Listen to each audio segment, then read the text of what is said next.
welcome back to the United Stand. Get the champers out. It's official. Bryan Mbeumo is a Manchester United player.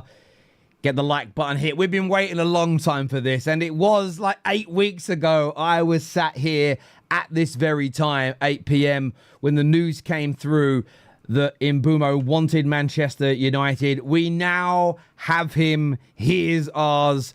Hopefully, this is the hopium part of growth, of a bit of a revolution, you know, a little bit of a progression. Amorim's team taking shape. So very, very happy with this news indeed. And look, I know Goldbridge isn't here. He was in the studio all day waiting for this news. It's me. But if you rate Goldbridge, if you love this channel, then stay with us anyway. We're going to take a look on what's been said. We're going to break this deal down. We've got loads more to talk about tonight as well. Number 9 targets confirmed by Ornstein. A bit of bad news. The situation with Jadon Sancho not looking particularly great at this moment in time. We're going to delve into that and talk some more. And number 6 on the agenda, goalkeepers as well. Loads to talk about, but the big breaking news, it came out at 8 p.m. I'm seeing the pictures now. There he is, Bryan Mbeumo, a Manchester United player. And as Goldbridge himself would say, get out the champers. Get out the champers. Very, very happy indeed with this news. Let's take a look at the website here. Let's see what they've said. I rarely go on the Man United website because I don't give the Glazers any money, but I'm going to read this one now. It says here, Man United is pleased to confirm that Bryan Mbeumo has joined the football club, subject to registration formality. The Cameroon international has signed a contract until June 2030 with an option to extend for 1 year. So it's essentially for us a 6-year deal. Last season, Mbeumo, 25, I love how they put an age in there, scored 20 Premier League goals, the 4th highest in the league, and registered a further 8 assists. Since Brentford's promotion to the top flight, Mbeumo has averaged an impressive 18 goal contributions per season. Now, this is what he has had to say, and probably more exciting than anything else. As soon as I knew there was a chance to join Manchester United, I had to take the opportunity to sign for a club of my dreams. The team whose shirt I wore growing up. And it's beautiful to see. It puts a smile on my face and makes me so, so happy indeed. He says, the mentality is to always be better than I was yesterday. I know that I have the spirit and character to reach another level here, learning from Ruben Amorim and playing alongside world-class players. Everybody told me about the environment that was being created here and how exciting the plans are for the future. This is a massive club with an incredible stadium. It's going to get better. And amazing fans. We do have the best fans in the world. We are all really determined to challenge for the biggest trophies. And I love what he said here. I absolutely love what he has said here in relation to being told about the project, being told about what the future holds. Now, just because they've told Mbeumo doesn't mean it's all happening. Doesn't mean we should take our foot off the necks of Ineos. Doesn't mean we shouldn't demand more. Doesn't mean we should all feel appeased. It actually means and gives us more of a stranglehold, really, around maintaining the standards and pushing for the absolute best from these owners. And I think that's absolutely imperative. They're telling the new players we're changing. They're telling the new players the culture will be different. They're using it as a sales point that we are going to progress. It won't be like before. So let's hold them, not the players per se, but let's hold Ineos, let's hold the board, let's hold the Glazers to account for that. Mike J here with the super chat says, with how long it took to sign Mbeumo, 7 weeks at least, how long to decide and sign a striker? Answer is ASAE, but please to have... how long's a piece of string, do you mean? I don't know what you mean by that. Maybe that means something. Let me know in the comment section. But, yeah, look, I don't think it will take us as long with further signings. I spoke about this a lot on the Football Terrace, which is where people know me from. And that's this, right? The closer you get to deadline day is like a black hole, a metaphorical black hole. The closer you get to it, the quicker time passes. So a deal that might take 7 weeks that you start at the beginning or the middle or the end of May, that may take 7 weeks to complete, between now and deadline day, might only take 10 not 10 weeks. Sorry, I read the number 10. Might only take 3 weeks. You get within 2 weeks of deadline day, you can get it done in a couple of days. On deadline day itself, you might be able to make an inquiry, agree personal terms, make 3 bids, sign a player, register a player, all in the space of 4 hours. So the closer to deadline day you get, the faster things speed up. The market has changed as well, with players like Benjamin Sesko. We'll talk about him soon as a striker option. Arsenal were an option. Chelsea were an option. Liverpool were an option. That has now gone.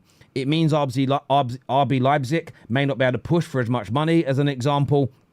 There's loads of different factors to filter in here. The players' options have now changed, so it often speeds things up later on down the line, or it can speed things up. But great super chat there. Keith Keeley says, great addition and delighted, but the time it took is far from good enough. I hope more is to come. I really need more additions. I absolutely agree with you. More needs to happen. The speed of execution needs to become better at this football club. We've got to hold the owners to account for best in class. What I will say, and I stand on, is that we didn't just roll over day one and give them what they want. That sets a bad precedent. That enables us to get, done over on more deals moving forward. And it's important to not allow that to happen. However, getting to that end result quicker, I can't disagree with what you're saying there. I think you're absolutely right.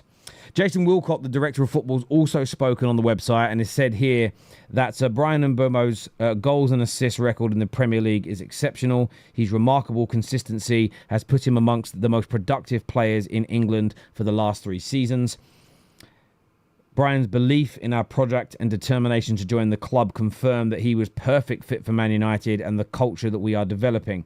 And again there, very important to remember these words. And I'm going to take us back a moment. And I don't want to be morbid. I don't want to bring the mood down. This is a party feel tonight. Champers FC. But when we sacked Ollie, there was a sentence that was put in by, I think it was Woodward. It may have been somebody else by then. That we've completed the rebuild. And the new manager is going to take over a squad that's ready to win straight away. And in fact, what we did is start ripping it all up again. You've got to hold them to account when they say these things. We're improving the culture we're developing, the project and the determination to join the club based on what we've told him. We need to hold the owners to account. He says, we are delighted to have secured another one of our primary targets. And that was confirmed by David Ornstein on a podcast today, who said, yes, Delap and Cunha were number 1 and number 2 in terms of who they wanted first through the door. But Mbeumo and Semenyo actually were right up there at the top. And there was this train of thought that if they weren't going to go for a number 9 this summer, it would have been Semenyo, Mbeumo and Cunha, all 3 of them that were targeted by the football club. That now won't happen because, of course, Semenyo signed a new deal. He said, we are delighted to have secured another one of our primary targets ahead of the pre-season tour. The experience in the USA will be the perfect opportunity for Bryan to work with Ruben and his new teammates as we prepare for the season ahead. So that's the message that is being pushed out there. Emily here with a super chat says, great with Mbeumo. Hopefully, Lamines, Sesko, and maybe a midfielder. Double champers for everyone since it's also my birthday. Well, happy birthday, Emily. Congratulations on whatever age you are today. You don't need to tell us because that's a woman's prerogative to not have to tell us. So big happy birthday to you. And I know that the United Stand community is going to wish you that very, very, very big happy birthday below.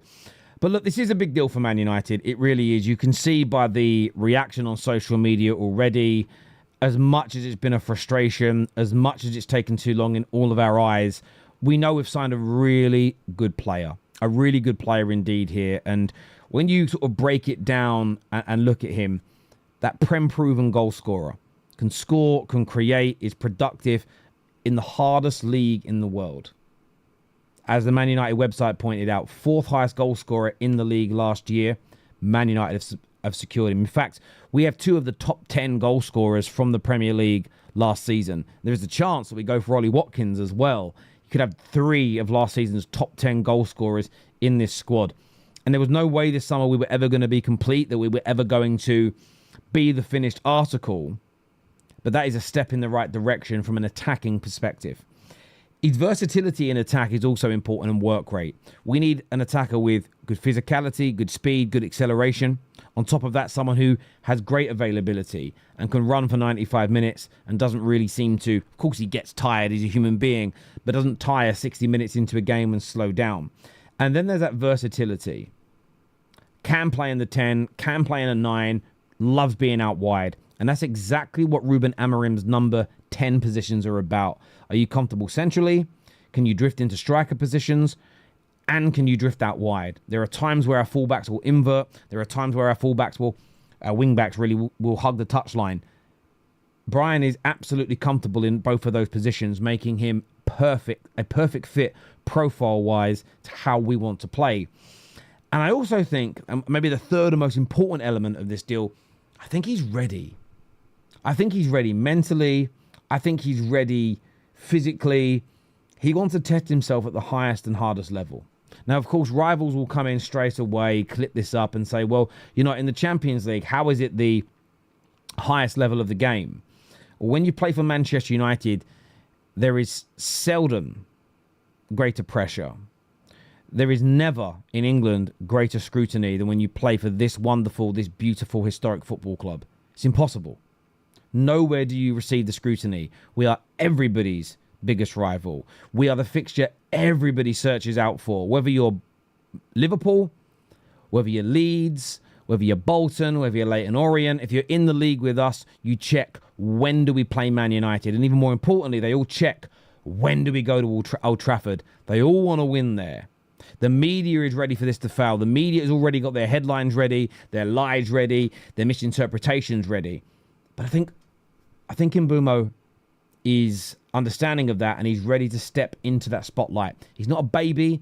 He's not 18, 19 years old, coming in for big money, emigrating, leaving his family and friends behind. He's a grown man at 25. He's settled here in the United Kingdom. He already understands the culture of football and life here in the UK, and he's now ready to play for the club of his dreams. And all I hope is that we echo his sentiment and we continue to improve, buy better players, back this manager, because I've already seen Man United fans start to turn on him. I've already seen Man United fans talk about sacking him already, like sacking the previous 7 or 8 managers has ever fixed the football club, because it isn't the manager has never been our chief problem. None of our coaches, no matter what you thought of them, were ever our chief problem. How we were run, the culture of the club, the structure of the club, and the direction that we were pulling in. Of course, you need the right manager for that, but we failed not because they were wrong. They were the wrong fit for what we were doing. In fact, we were a complete mess. So look, I'm very happy with this deal. I want your thoughts. I want your opinions below. Darren here says, Champers on hold. Champers on hold until we get 3 more players arrive. How many more do you think we'll get? It's a really good question, Darren. And for me personally, I think we sign at least three more. I was saying on shows a few weeks and months back that I think we'll bring in between 5 to 6 players. Goalkeeper, striker, number 6. They're the 3 most important roles for us now. And there is an argument as to why all 3 are the most important. After watching us against Leeds, my mind is starting to be drawn more towards central midfield than it is a striker. Just because... And maybe the manager's got a plan and it isn't Casemiro and Bruno because it doesn't work. We can't be doing that next year. We need more energy. We need more legs. We need to cover more ground because we just get run through too easily and played around too easily.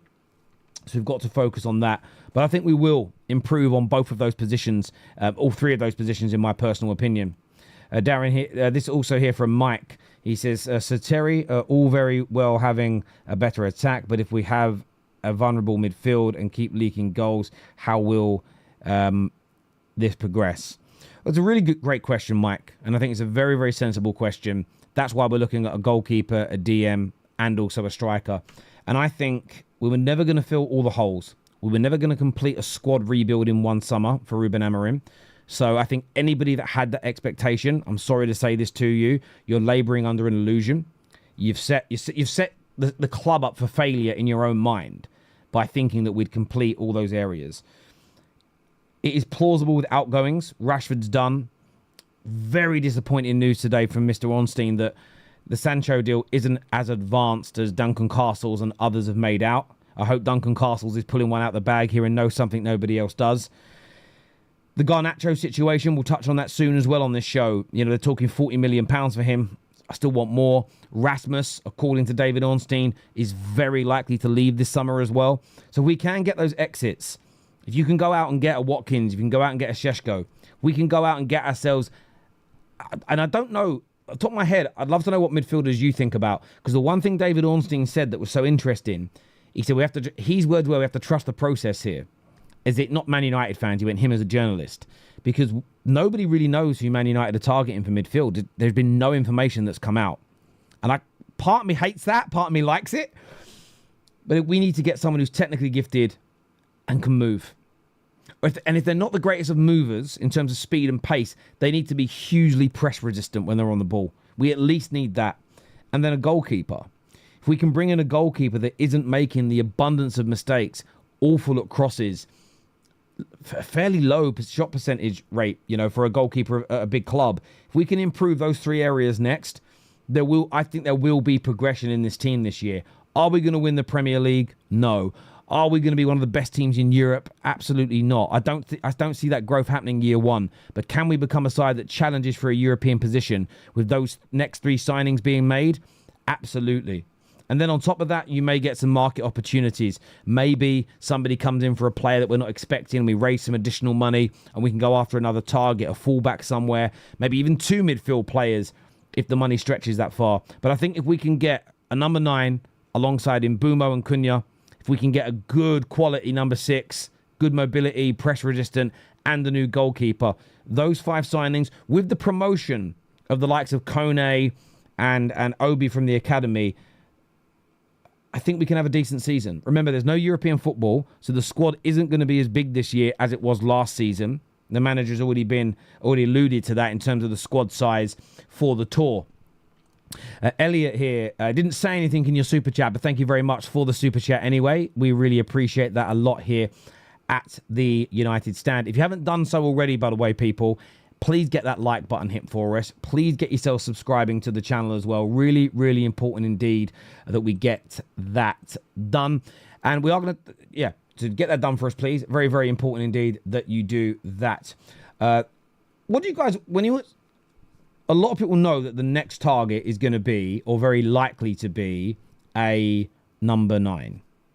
Who do you guys want? Who do you guys want in as the number 9? I'd love to know that from you. I want to understand that from you. We're obviously linked to 3 players right now. I like Mateta.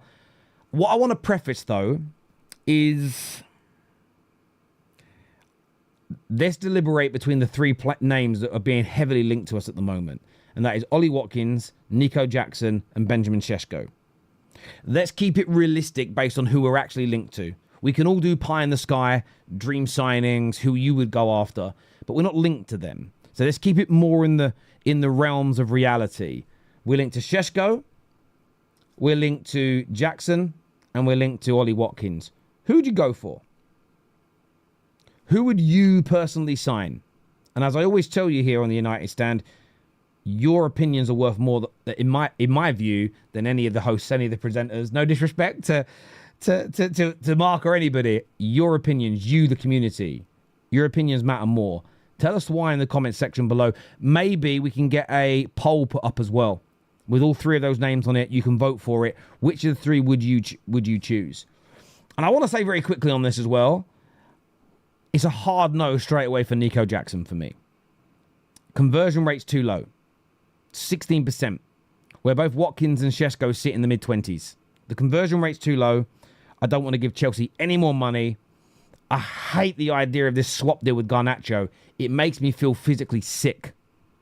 Physically sick thinking about it. Because we're going to lose some of the pure profit valuation. Jackson is never going to be good enough. Watkins for 2 or 3 years could be. Sesko could be good straight away. There's risk with his development. But he could be a star in the future. I just don't... Nico Jackson's never going to be as good as Watkins. And Sesko will become better than Nico Jackson is, in my view.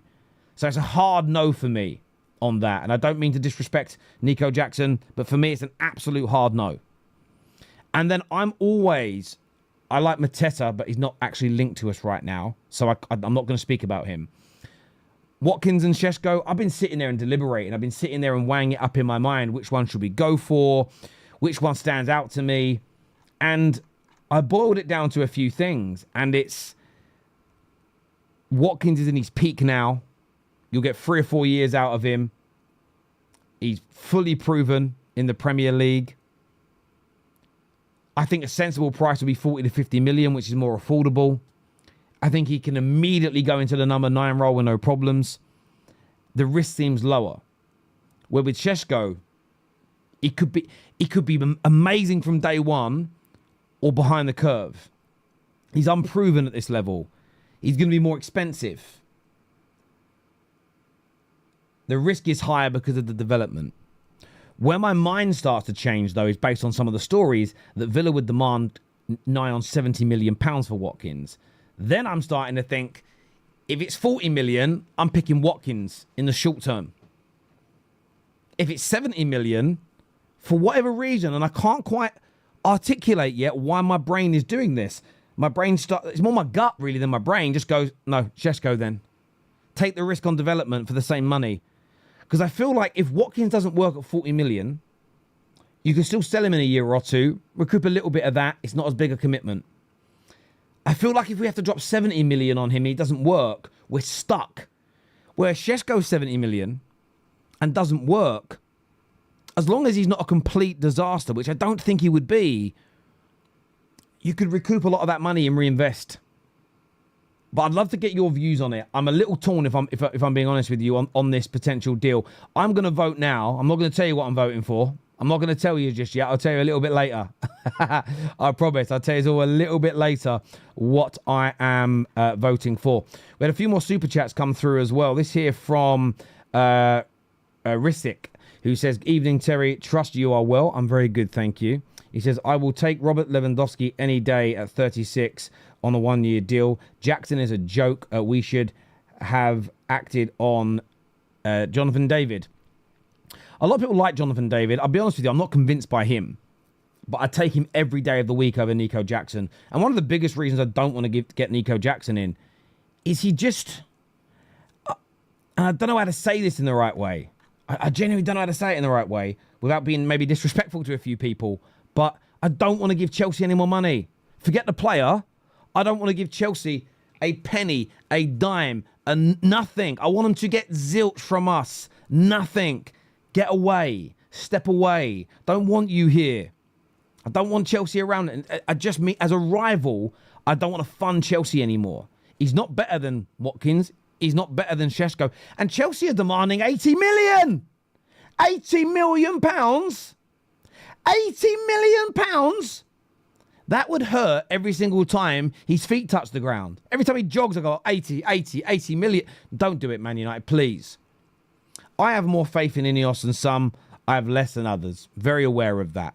I judge people on their actions more so than anything else. Signing Nico Jackson's almost erodes everything I've got left.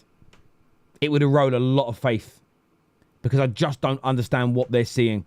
I just don't get it. The conversion rate for me, all the other players we're linked to, they're scoring goals at 25, 26% ratio. Nico Jackson's is lower than Rasmus Højlund's. It's 15% conversion rate in the Prem. It is abysmal in every way, every shape, and in every form. So Man United, please don't do it.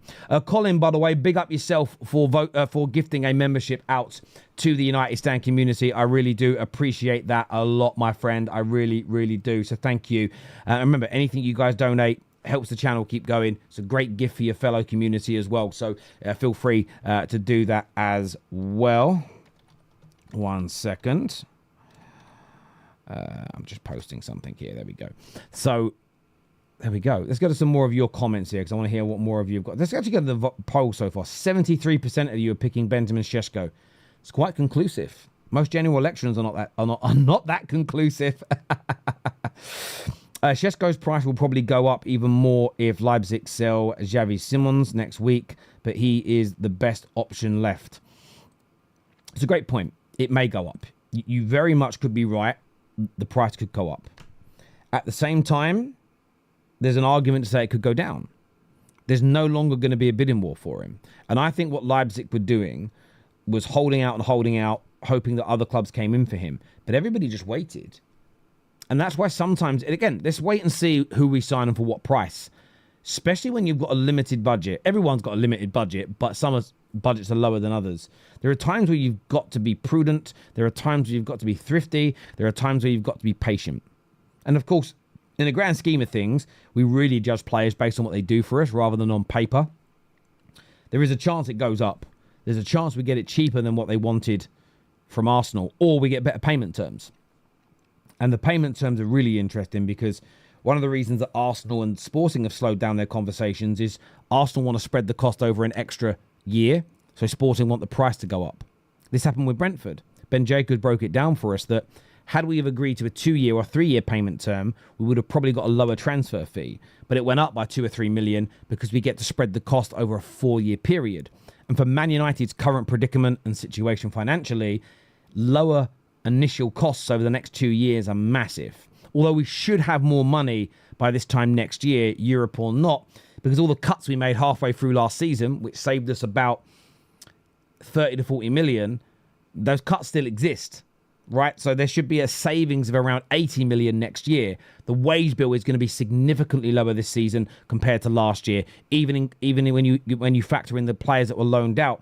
So this time next year, there should be an even bigger budget than what we have this summer. But still, it isn't going to be United of old. It's going to take 3 to 4 years of being prudent and thrifty to get to that point. So I think let's see what we can do. If it's too high, then I'd walk away. Sesko might be my first choice, but if Watkins is cheaper, it might make more sense. Also, with him being older, it would be better for Obi. I think it's a really good point, United, Nick, with your member chat there. I think it's an absolutely brilliant point. Price should be a factor in our assessment. Again, if it's 70 million for both, my gut just says Sesko. If it's 70 million for Sesko, 40 million for Watkins, straight away I go to Watkins. It's when you start getting to numbers nearer the middle that it becomes a harder debate. But the one thing's for certain, it cannot be Nico Jackson. Not on your Nelly, not on your life, no which way. That should be protested against. It cannot and shouldn't be him. Of course, on match days, I'd want him to score and do well. But I would be so against this decision, it'd be unbelievably bad. I think it would be a massive waste of money. I think we'd regret it hugely. Vlada here says, a few days ago when you compared Watkins and Sesko, Watkins is fully developed, Sesko is a work in progress, and the stats are very similar. Sesko for me. Yeah, and I did that. I think I did that on the football terrace, and my mind just keeps... I'm very open about this. So some people are going to call me a flip-flop. It isn't that I'm a flip-flop, it's because I'm torn. And every day my mind changes. By the way, if Mateta was available, I would pick Mateta over them both right now. But I like all three players for different reasons. None of them are my dream target this summer. There are multiple strikers. Of course, I prefer Gyökeres. I'd prefer Ekitike. I'd definitely prefer Alexander Isak. But these are the things we have to weigh up. Ollie Watkins now at 40 million as a case in point. If we do get that good 6 and we get a good goalie and we have a massive improved year, who knows who we could attract next summer? Who knows what we'll qualify for and the additional money that may come in? Who knows? Who knows what's going to happen in the next 12 months from a financial standpoint? So, for me, we don't know the plan inside out. The only one of the strikers we're linked to that I would honestly lose my mind over, that would be Nico Williams. Riss is back with us again here that says, Terry, I see a flop in Jackson. There is a Luka Jovic who is way better than him and is a free. Why isn't United looking at around at frees? I don't know why we're not looking. I can't answer that question as of right now. We clearly have our targets and we have players that we're focusing on. I'm intrigued to know how many more players we sign this year that have already done it in the Premier League to a certain level. I'm intrigued to know who the midfielder is we're going to go after. Goalkeeper seems to be a split between a young up-and-comer or a established keeper like Emi Martinez. Emi Martinez and Watkins that we're linked to certainly fit Riz with that sort of view of signing somebody that is prem proven, or at least We know they can deliver in the Premier League, experienced, mid to late 20s. And there is something about this summer. If we came out the end of it with 5 signings, everybody was 25 to 28 years old, established in the Premier League, delivered before. There is part of me that would be far more confident of an improved season than if our remaining 3 signings were all 20 to 23 years old or 18 to 22 years old, that younger bracket. So there is merit in both. But to your first point, I don't know why we're not looking at frees. Maybe free transfers are something we had addressed later in the window. Maybe we look at a few free transfers later in the window and say, right, we've got our main striker, we've got our main 6, we've got our main goalkeeper, but this player's available on a free. This striker's available on a free. Now that we've managed to get rid of Rasmus as well, we can bring this guy in on a free. We've got rid of an additional midfielder that we weren't expecting to. This midfielder's free. He can fill a hole. It'll be 3rd or 4th choice. Maybe we'll look at some sorts of market opportunities and bargains later on in the window that look like that. So maybe that is a possible way forward for us in this regard. But remember, we've got to sell more players. And unfortunately, and I don't know if you guys saw the news, for me, it felt a bit like a dagger to the chest when David Ornstein said that Sancho isn't close to joining Juve. And that came just after Duncan Castles, who's had a very good summer on information, said that we were close to a deal around 20 million with plus add-ons that were very achievable. And he said that Juve are going to be covering the severance pay or some of it. And I looked at that and thought, please let Duncan... I've never wanted Duncan Castles to be more right in my life. And I hope that it happens because it's a positive for Manchester United. But that's going to help speed up this process as well. It really is. Nabil here says, look who we have here. Nice to see you on the United stand. Hope you're having a great day. Yeah, I'm very good, Nabil. Thank you very much for being here and obviously for tuning in. I do need, though, the viewers who are watching to get those like buttons hit. That's very, very important to us indeed, that you get the like button hit, that you get yourself subscribing, and you do all those things. Very, very key. Very, very key indeed that you get that done for us. Let's do some more of your comments here. Sancho swap for Vlahovic. Potential. I mean, I'm not a big fan of Vlahovic, though. I used to be, and he's just not progressed. You know, had talent when he was younger. I don't think he's been great at Juve. That being said, he's much better than what we've already got. And that's a real thing. Jason here says, evening, Terry. Hope you are well. We should use Vivell to get the best deal for Sesko. He is quality, can score with both feet, and good with his head. I think Vivell could be key in this as well. So when we speak about needing to get good deals and do good business, if you hire someone like Christopher Vivell and he isn't able to help us negotiate better terms, a better fee with a club that he has a fantastic relationship with, I almost think to myself, what you're doing. I had a job once where the team that I ran, our job was to put consultants into banks. When banks had emergencies or problems and needed staff quickly, they would come to us. And I hired someone who'd worked and had a very senior job at a massive UK bank. And I remember saying to him in his interview, you're probably not meant to say this by law, but I did anyway because it was the level of business we were working at. I am gonna hire you. I said, everything sounds great. Your interview's brilliant. Your CV's amazing. But if you're not able to start delivering this business via your contacts at a company you work for 20 years with a great relationship, if they say no to you, that will become a massive red flag for me. And I want you to land something during your probation period. He did, by the way. He went and delivered so much business from his old organization, which showed me that he was amazing at his job. So this is a bit of an acid test here for Christopher Vivell. Can he use, if we do a deal in this way, can he use his experience to do something good for Man United? Let's see. Lee here says, do you think we'll see Mbeumo at the 9 on tour? Wouldn't surprise me if Ineos would get Ruben to try. I don't think they'll get Ruben to... This has always kind of been part of the plan, actually. Part of the plan has always been that we could have these players sort of rotate in these positions slightly. So I wouldn't necessarily say it would be this big shock if they did that. Emily here says, why should we fund Chelsea's move for Simon or Sesko by signing Jackson? If we do get Jackson, I want to know what voodoo Bowley has over Sir Jim. I hear you. 100. You're so right when you say that. You are so right. Jason here says, buy a bag of magic beans, not Jackson. Jason also says, I like Nick Watermaid. Similar numbers to Sesko and better numbers than Jackson. 30 million cheaper. Is he not going to Bayern, though? Is he not going to Bayern Munich, or am I just making that up? Hi, Terry. We shouldn't be going for cheap or free strikers. If they are not prolific finishers, I'd rather stick with what we have and focus elsewhere. Frees might not be a problem for filling holes. But I do agree, if somebody isn't of the level to give us good quality output and consistency for 2 or 3 years, I would rather not sign them, promote an academy player, and invest that money elsewhere. So, for instance, if Chelsea said you could have Jackson for 45 million, I'd say no. Let's say we've got 30, 40 million for a midfielder. I'd rather not sign a striker, take that money for Nico Jackson, and put it all into a pot and go, let's go and get Belieber. Because that improves us in the here and now, that improves us in the future. And I think it's very, very important indeed. Just one sec. Let's go to some more of your comments here. Nabil's back with this here and says, my stance is the same as 10 years ago.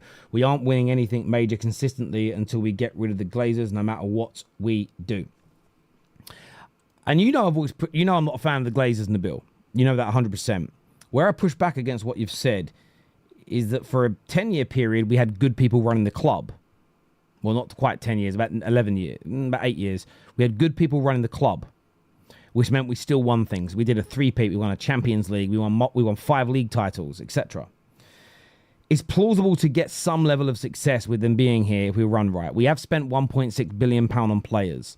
What we need is not to be rudderless while spending it. What we need is to not be like a kid in a candy shop, wasting the money. So we need structure to it. Although I would much prefer them to go. Would you get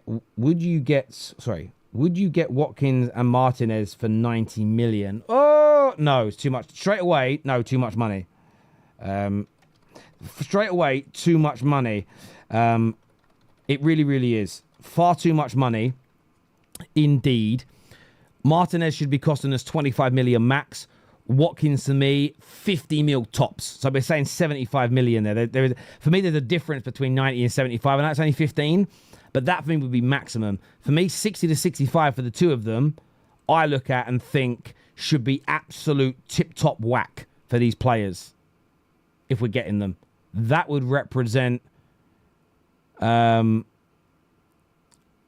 would represent so much... such a good bit of business if we were able to do it for that price. It really would. Dev here says Vlahovic's injury record isn't great. No, that's true. It isn't great. The poll finished, by the way. 71% of you pick Benjamin Sesko. 23% of you pick Ollie Watkins. Which four? Hang on a minute. Hang on a minute.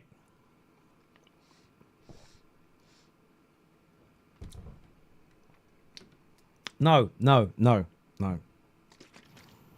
Can we find out what 4% voted for Nico Jackson and ban them? I'm not normally up for banning people, but that's abuse. I feel personally offended. Who on God's green earth has picked Jackson?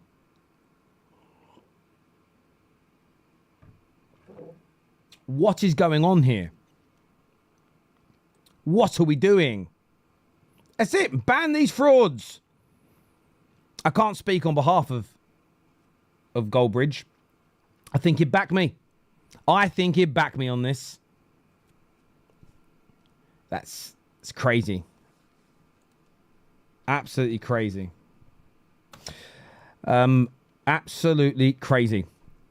What do you all make of the Rashford deal as well, by the way? I want to throw that out there as a little talking point as well. All the salary covered. 30 million buy option. I think there's a £4 million penalty clause if they don't take him. Good business, bad business, average business. Where does that sit in your mind? Let me know, people. Let me know what you think. This here from Rav says Sesko has hype, but we need Watkins and a midfielder. I can understand that. I understand exactly where you're coming from when you say that. Watkins has just got to be at the right price. I care about price. I care about not overspending. It's been one of the biggest hindrances of this football club. Overspending and underselling is why we've got a budget issue right now, alongside the debt and the dividends, of course. But in life, you take care of the pennies, the pounds, take care of themselves. Dragoon Man here says, agree, Terry, we shouldn't even mention Jackson as a serious option. I agree. And I think Warren's right here. I think maybe Chelsea fans that are tuning in, it definitely was Chelsea fans who voted. No Man United fan would do that. Daniel Green here says, quite simple this. Glazers out. Absolutely agree. I couldn't put it better myself. But they're never going. They're never going till they're paid off. Why aren't the club trying to sell one of the defensive midfielders if we are planning to sign one? I think we can still recoup 25 for Ugarte. I'll give you my theory on this. So there are certain players that it's impossible for us to pretend we want to keep. Impossible. Garnacho's agent went straight out the club at the end of the season and said, we've got to find a new club. They outed us. I don't like Garnacho and his team for that. They've made it harder to sell him. They've took that valuations down to 40 million now. Again, we can't push the valuation up because they've publicly made it clear that we want him to go. United haven't done this. United have had to respond and agree, but it's been forced. Rashford, again, we all knew there was a public falling out. There's a public issue. Can't pretend we want to keep him. Malacia is another one. Anthony's clearly another. And of course, who's the other part of the five? Who's the player I'm missing? Sancho. With those players, with how it went down, and forget since Ruben's been here, what's been going on with those players at our club for 2-3 or so years, there was no way we were going to be able to sell the idea that we wanted them still. However, and I think what is fundamentally important for us to grasp and understand is there are multiple players like Onana, like Rasmus Højlund, probably like Casemiro and others, who the club want to sell, but they're not going to publicly state it. Because the more you publicly state it, the less negotiating power you have and the less money you make. If we get the right types of inquiries, so I was talking to some Inter Milan fans the other day that said to me that Inter Milan only offered Man United £10 million for Rasmus, which would have meant we'd have made a £45 million loss on the guy. United just cannot warrant a loss of that level on a player just for somebody else. Even if he does a bad job there, he's okay to start in League Cup games. He's okay to use in certain times. If he's on the bench and barely comes on, but you know, we need a body for the last 10 minutes of the game we're winning, bring him on to run around. I would rather him in our squad doing that than to lose £45 million on him and for him to be somewhere else, somebody else benefiting at our loss. There is a precedent there that goes beyond football for me. So, but the problem is if we start saying that we want to sell them, if we start saying that we don't want them anymore, we make it impossible to negotiate a better price. Now, in the end, we might go, do you know what? We're going to make a £5 million, £10 million loss on Rasmus and cut our losses. You might swallow that later in the window rather than 45 million already.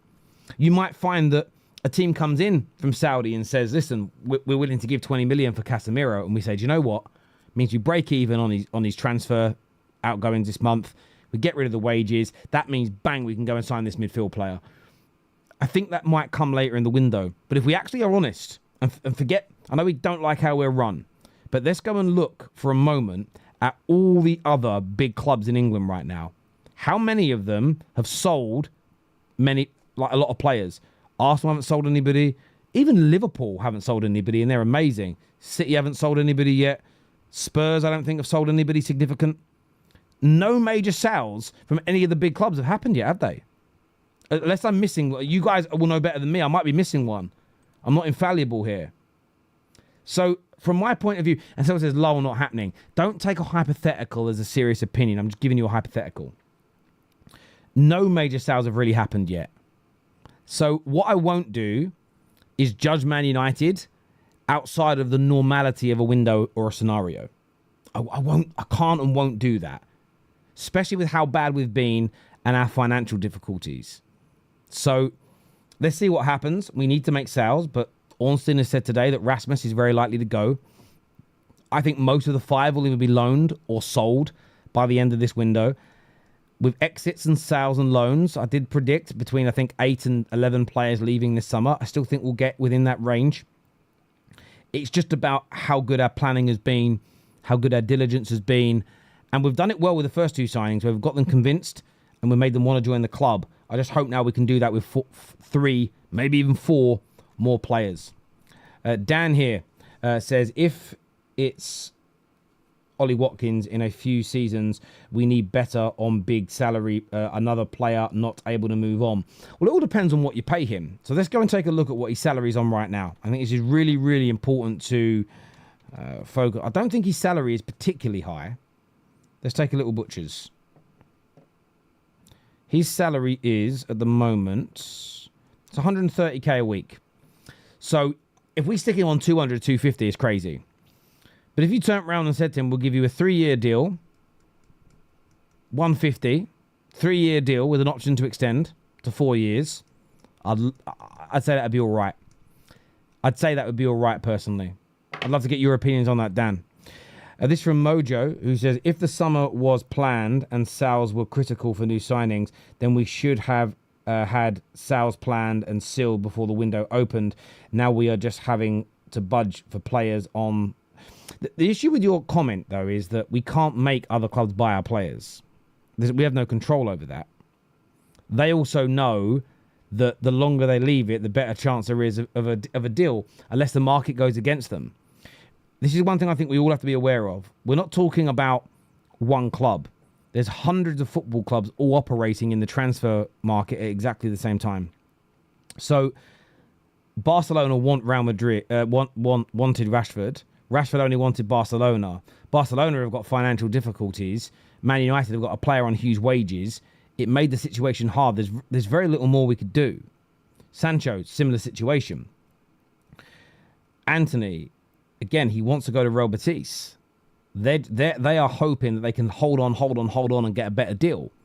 So the idea that we were going to get all these sales lined up before the summer even started, that is something I'm not angry at Ineos for, because I don't think it's as simple or as easy as that.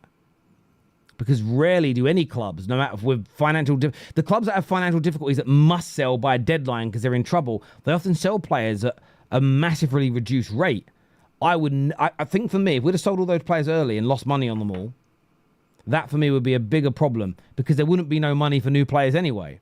So I get your sentiment and I get where you're coming from, but I don't see how we sell them earlier. I just don't see how that's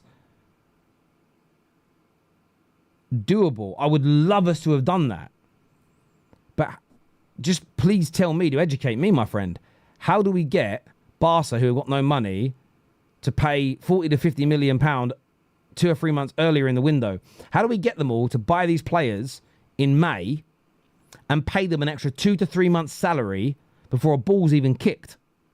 Which not only means they've got to part with the money in the wrong financial year. Remember, most clubs want to sell and buy in the July when PSR and FFP has passed. How are we going to convince 5 clubs to give us their money in the wrong financial year and to start paying salary to players 2 to 3 months earlier, which would add up to multiple millions of pounds more commitment to their club? Absolute correct sentiment, but I think the reality of doing that is difficult, no matter who owns us. Jason here says Bayern have put the Watermaid deal on hold. Okay, before Stuttgart wanted 60 to 65, which is about 52 million. Bayern offered 45. If 70 to 80 for Sesko or Jackson, could use savings on a goalkeeper. Oh, okay, I didn't realise that. I haven't watched enough of the player, so I'm going to bow down to your superior knowledge on this, Jason, so thank you. Pedro here also says, if you can't get Watkins for cheap, we should pass on the striker until the next window or loan. Sesko too expensive. Scoring in the Bundesliga is not the same as the Prem. Again, I really rate Sesko. But I can be objective for a moment and I completely see where you're coming from when you say that. I do.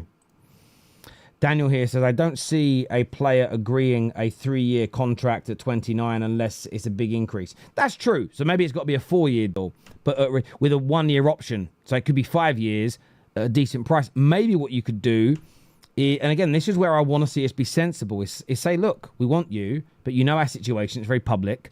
We'll pay you $150 a week, 4-year deal with a 1-year option. If you score over 15 league goals, if 5 of those goals are match winners, we pay you a bonus at the end of the season. And that bonus brings your salary up to $200K a week. That way we're incentivizing these players to score important goals. Then they get more money. Because I can tell you now, if all 3 of our new attackers scored 15 league goals each next season and we were back in a European position, none of us would care about the bonuses they're getting. It would all become sort of... It'd be a non-starter of a conversation from that point. So yeah, from my perspective, think of something creative to kind of get that deal done and to get that deal over the line. That's what I would aim for personally. Let's have a little look here. Watkins is 30 in 5 months. This is true, but he's also an athlete. He doesn't look like he's slowing down, but that's where we've got to be careful and not give him too much of a base salary, because it's not moving on a 32-year-old that's a problem. It's trying to move on a 32-year-old who's on 300 grand a week. So if he's on 150 base and he gets to 32 and his body falls apart, loads of clubs around Europe in slower leagues could afford that salary, could afford a transfer fee, and you could move him on. So the salary is an important part, a very, very, very important part of these deals when you kind of put them together and when you structure them. We need to take one on the chin here and stick one on the Rebels out in the cold, show them that we are willing to go to the extreme levels for players that want to hold the club to ransom. I'm thinking Sancho. Listen, I've got no particular player in mind, but I think what you're saying is holds water. If we are going to lose money, that eats into a transfer, we've got to set a precedent. And what I find very interesting is a lot of the Man United fans online who are fuming at the way we operate, they're dead against that. They hate the idea of it, which leads me to believe that they still don't have a grasp and understanding of what the biggest problems that this club has faced in the last 10 or so years. Player power is one of the biggest.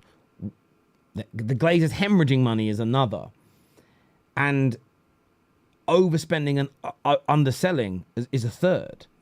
You put that bad culture, debts, and overspending together, you've got a rotten situation. Now, that's all managed by the Glazers. It's all managed by the Woodwards and co. they put in charge. And it's multiple things that led to that. But they're the 3 biggest components of issues we've got. If we are going to waste some more money, right, waste it, it wouldn't necessarily be wasted setting a precedent that helps fix culture, that helps stop player power. That, by the way, you could sell it, you could get a new owner tomorrow, wipe the debt off. If the player power don't go, you still ain't winning nothing. You still ain't winning anything, in my personal view. So I think what you said there holds a lot of water, my friend. Watkins sounds disingenuous with multiple year contracts. I don't know what you mean by that. Kate here says, not true, Terry. Explain to me what's not true. I'd love to know what you mean by that. I'd love to know what you mean. Great show, Terry. Love the insight. Thank you very much indeed. I appreciate your comment there. We have a lot of creativity to put around Sesko now, so worth taking a punt. Could be our Haaland. It's a fair point, culture. Lee here says, hi, Terry. Enjoy your shows. You've grown on me. Interested to see your opinion on Amorim's system.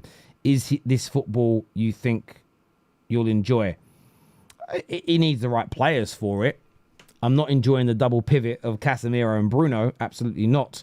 But again, you watch the game against Leeds. Yeah, Leeds passed the ball around a lot in the first half, but did nothing with it. Second half, they had a couple of good counter-attacks. Absolutely right. But the first half, there was like 5 times where we turned their midfield and they just dragged us to the floor, no bookings. In a real game, they're all booked. They can't keep doing that. I think we could have scored some goals. There's some elements I like and there's some elements I don't. A lot of games last season, we were the better team. We just didn't have people putting the ball in the back of the net. And I think sometimes, although we all say we don't do it, we're all football fans at the end of the day. And results. I see a lot of football fans for years say, I just want a system. And if I can see a system, and if I can see how we're trying to play, I'll get behind it. Under Ruben, I think it was just that point was proven to be false. A lot of people didn't like the fact we weren't winning games. They didn't like... I could see what we were trying to do. We weren't winning games, and I was frustrated. I don't mind how I've never been married to any identity of football. Pragmatic, possession, tiki-taka. I don't care. I don't care if it's got a name or not. I don't care how fashionable it is. I want to win football matches, but I want to feel confident that we're always able to win football matches. And I don't know whether Ruben Amorim can deliver that, because I don't think it's about the manager or the coach. I know you need a high-quality coach. We haven't had the culture for any manager to be successful for 12 years. So until the culture's fixed and the behaviours are fixed and we're buying the right profiles of players and we're giving it some time to settle, I don't know. Look at Maresca, the way everyone's loving him now. 4 months ago, everyone thought he should be sacked. Time. It's very, very important. Look, I want to thank everybody that's tuned into the show tonight. The super chatters are amazing. Everyone who's hit the like button, you're amazing. This stream, thank you very much to Mark and the team at United Stand, is going to redirect to my channel, the Football Terrace. We are going to do it. We're going to continue this conversation, but we're going to do a phone-in show. So if any of you want to phone in, feel free to do it. But we're going to go live over on the Football Terrace and talk about this deal over there as well. But I want to thank each and every single one of you for being here for this past hour. It's always amazing. It's always a privilege. I love the fact that I've got to do the official announcement. It's a little proud moment in my time as a streamer. So thank you to each and every single one of you. But until next time, okay, take care of yourselves. Goodbye. God bless. And if you're coming over, we'll see you on the Football Terrace.